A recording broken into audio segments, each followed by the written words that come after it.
Look at this. Can you all believe the 2023 college football playoff rankings week is here? Week one of the rankings, and I am going to deep dive as much as I can into a non biased judgment of my thoughts of the college football playoff rankings. Welcome in, everyone. Back Porch Overs Club, Back Porch Scott here.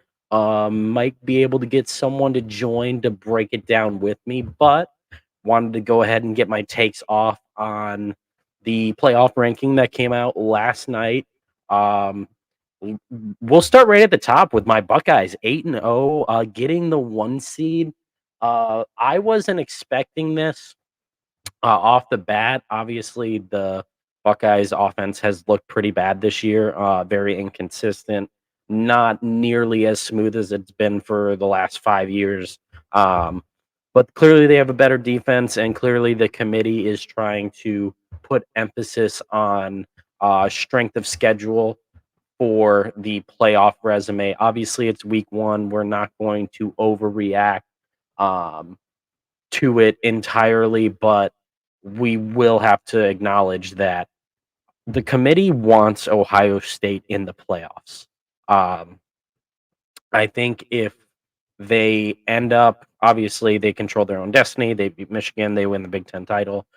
They will be in the playoffs. But I think with the committee putting Ohio State at one, they think that their wins are respectable against Penn State and in Notre Dame. I think that they think that their defense is legit and can compete with the top offenses that they could potentially see in the playoffs, whether that's Georgia in the title game, Florida State in the first round, Washington in the first round.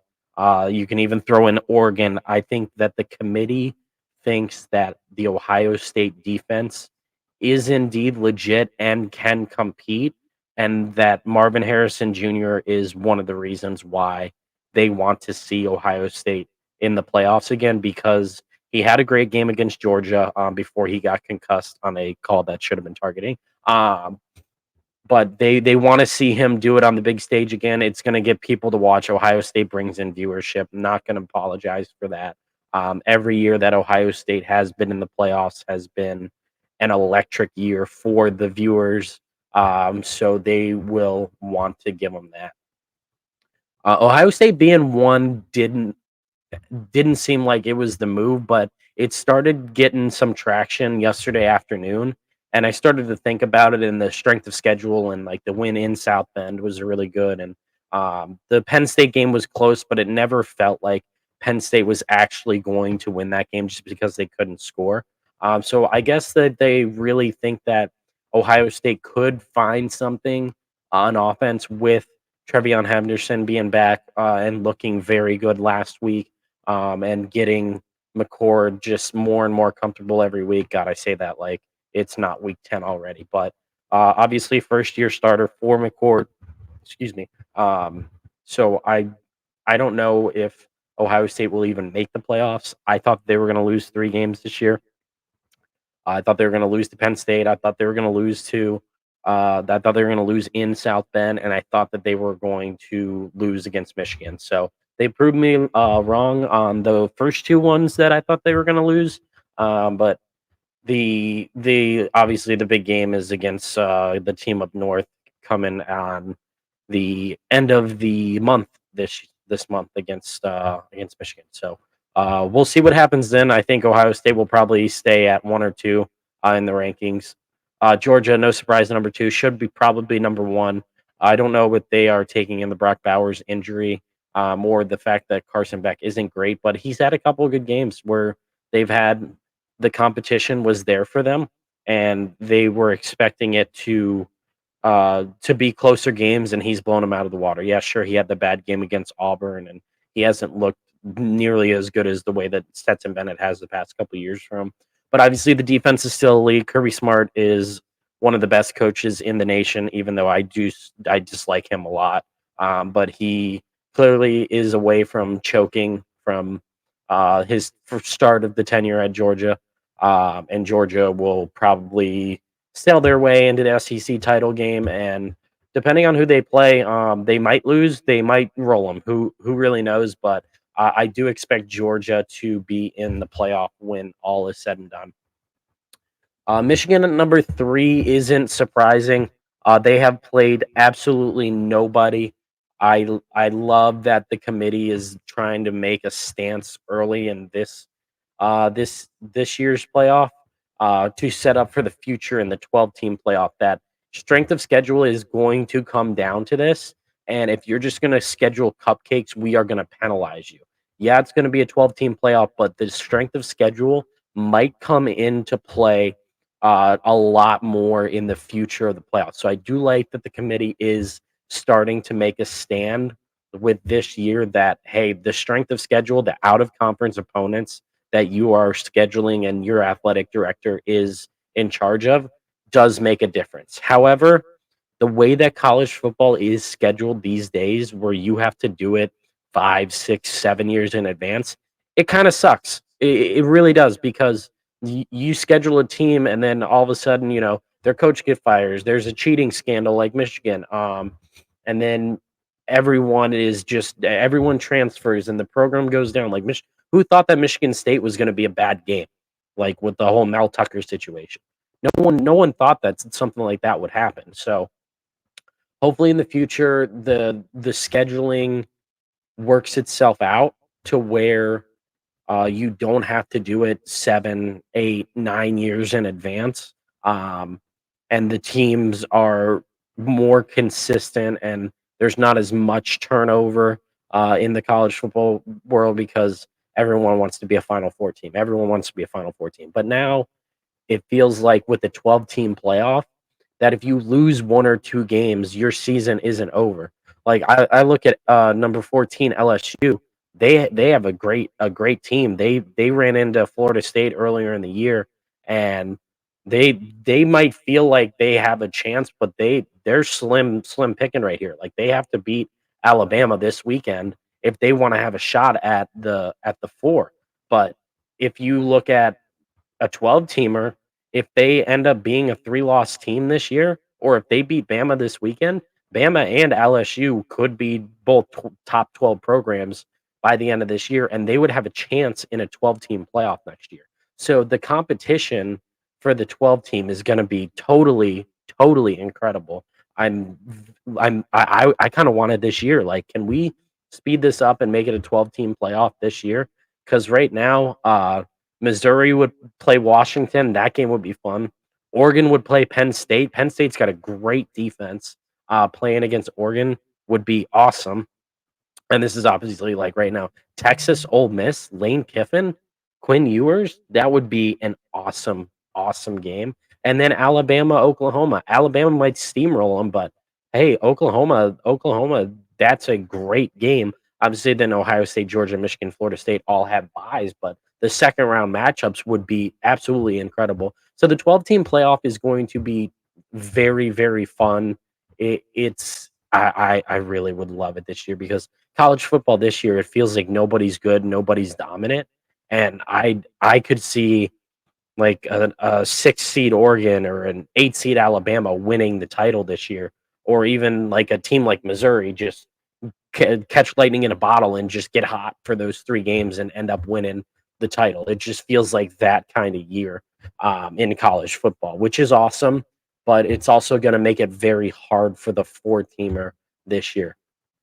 Anyways, Michigan at 3. I don't know if Michigan is going to be postseason eligible. More than likely, they won't get a postseason ban for this season, but there's a chance that they could be forced to forfeit games. There's a chance that the Big Ten steps in and gives them a postseason ban this season and doesn't allow them to compete in the college football playoffs or even the Big Ten title game this year.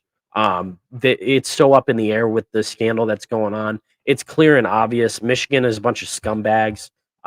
This is absolutely embarrassing on the program. It's absolutely embarrassing for the conference to be dealing with this. And I feel like the reason they haven't stepped in is because they're just afraid. They don't know what they are doing. They don't know what is right, what is wrong. The only thing that they know that is wrong that they have done this. And this is very sad and pathetic for Jim Harbaugh to do what he is doing with the sign stealing scandal with a lower level assistant. Um, it's mind boggling. It's sad. Um, like I said, it is pathetic that it has gotten to this level. And Michigan has, and Jim Harbaugh's always been a loser. Like he's not, he's cringe. Um, he's more cringe than friggin' Dabo Sweeney, and that's hard to do. Uh, so the fact that he has been such a loser in the Big Ten and he had to resort to doing this is just the Big Ten should be ashamed. It's a bad day. It's a sad day for the Big Ten that Michigan is resorting to all of this sign stealing to be good. And you know what? They don't deserve to be in the playoffs. And when Ohio State goes into the big house at the end of this year and kicks their ass, everyone's going to be laughing at Michigan and Jim Harbaugh, and he's gonna do the little turtle shell, and he's gonna end up running away to go coach the Bears, and it's gonna be fucking hilarious because fuck him and fuck Michigan. Sorry, respectfully, adult show for that a minute and a half that I had to rant about Michigan and their fraud asses. Let's move on from the sign stealing scandals because they are not going to be relevant when it comes time. Florida State. Florida State looks good at the beginning of the year, but they have really taken a dive. I don't know if they are going to survive. They've had so many close games, but the ACC is just not competitive. I don't. I think the toughest game that FSU is going to deal with the rest of the year is Graham Mertz. Like they're at Pitt this weekend, home against Miami, home against North Alabama, and then at Florida. Like I just don't believe in Florida State, and I think that they are going to fall off. They it just seems like they've been toying with it all year. Jordan Travis will end up a cost in it. What's up, Nate? Welcome in. Hey. I'm just in time Ooh, to join wow, you. you're I don't got any volume coming from you. Oh, you can't hear So me? Can you hear me? I can't hear you. So I don't know if you can hear me. I Oh, can hear you you. can hear me. So Yep. I was just talking about Florida State. I know that you probably have an extremely hot take on Jordan Travis. So I'm real fired up to hear you Can you hear me? if you can get the microphone situation set up here soon. Hmm, yeah. Um, Yeah, I'll just keep going a little bit until we can figure this out, and we'll regroup to Florida State. But uh, they don't really have much left in the ACC. They've tackled the hard part of their schedule, but if Graham Mertz is the hardest on your schedule for the rest of the year, uh, they might walk into it. The ACC title game isn't going to be great. Um, let's see. I'm going to unmute you. Oh, you muted yourself. Um, we'll go down to number 5, Washington. Washington. Hey. Michael Penix is the Can favorite, you hear me? clear Can you favorite hear for the me? Heisman right now. Um, and I need him to not. USC is coming in there this weekend, so I expect Washington to jump into the top 4 with a win. I don't know if that pushes out Michigan with the scandal or if it's FSU screwing themselves up, but if Washington does win against USC, I think that puts them into the top 4. Um, and it'll be good for college football if Washington does get into the 4 because the Pac-12 has found a way to screw themselves out of the college football playoff like every single year at the end, and it feels like this will happen again. Um, and you just don't know how it's going to be. Obviously, Oregon had the loss against Washington earlier this year, game of the year probably, and that would be a fun rematch to see, but we'll see what happens in the upcoming future. And then right behind them, obviously Oregon. We just talked about that game of the year. Bo Nix is definitely in the Heisman running. Love some Bo Nix. Uh, so if we could get one of the Pac-12 teams in the four-teamer, I think it'd be a lot of fun because their quarterbacks are so experienced from Hey, that can you hear conference. me? I think that they would do well in the environment um, to perform on the New Year's Day games. Um, Moving on to another one-loss team in Texas. They might struggle. I mean, Quinn Ewers is out. We don't know how long he is going to be out for, but Texas is Texas. They always find a way to shoot themselves in the foot. Um, they'll probably end up losing another game that they're not supposed to, and that's just the sad Texas way. And that's all that I have on Texas. The one of the scariest team in the outside of like the top six to me is Alabama because they just seem like they're finding their way and getting better and better every week, and their defense is good, and they have Nick Saban, and everything's lining up for Alabama to sneak in as the 4 seed and just ruin everybody's life. Um, because that's just the Alabama way. It seems like this team is very comparable to when they had Blake Sims as the quarterback, and I know that it didn't end well for them to win a title, but it feels like a year that Alabama sneaks into the playoffs. Am I back? Unfortunately, Can you hear me? um, Oh still my god. still don't got you, Nate. I don't know. No, I this I is I see you trying to talk, but I can't I can't hear you.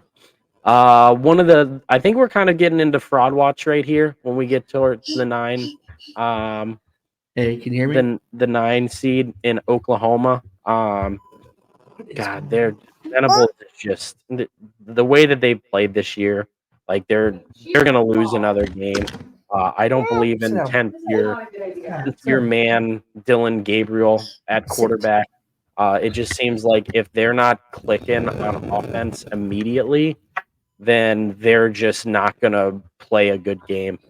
For a defensive coach, he has really not been a great defense at all at Oklahoma, and they will always continue to not have a good defense at Oklahoma until they prove otherwise.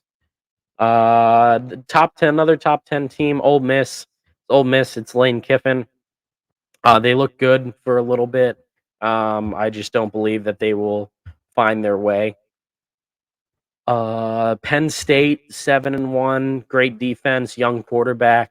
Like I said, they would be fun in that 6-11 matchup against Oregon on a 12 team playoff, but that's next year. I still wish it would be this year. Missouri is playing Georgia this weekend, aren't they? I think that's the matchup Yes. that we're looking at Can you hear this me? weekend. If Missouri could beat Georgia, that would be cool because that would throw a big wrench in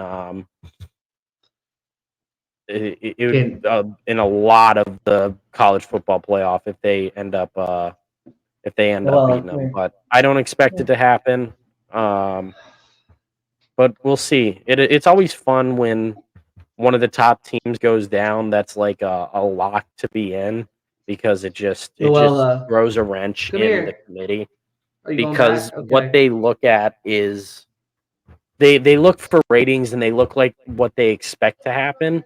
And get if they could get their matchups the way that they want them, like that's exactly like the plan. That's why Ohio State's number one is because they want specific matchups. Because if Ohio State beats Michigan, Michigan's done. But if they can get Michigan to beat Ohio State in a close game, they can drop Ohio State to the 3 seed, bring Michigan up to the 1 seed, and then they can potentially do the same thing last year and try to get them to play again in the national championship game if Michigan decides to, you know, not steal signs and not get blown out uh, for the rest of the college football playoffs if they're ever allowed back in, because I think they should have a lifetime ban and never be allowed to compete in the college football playoffs ever again.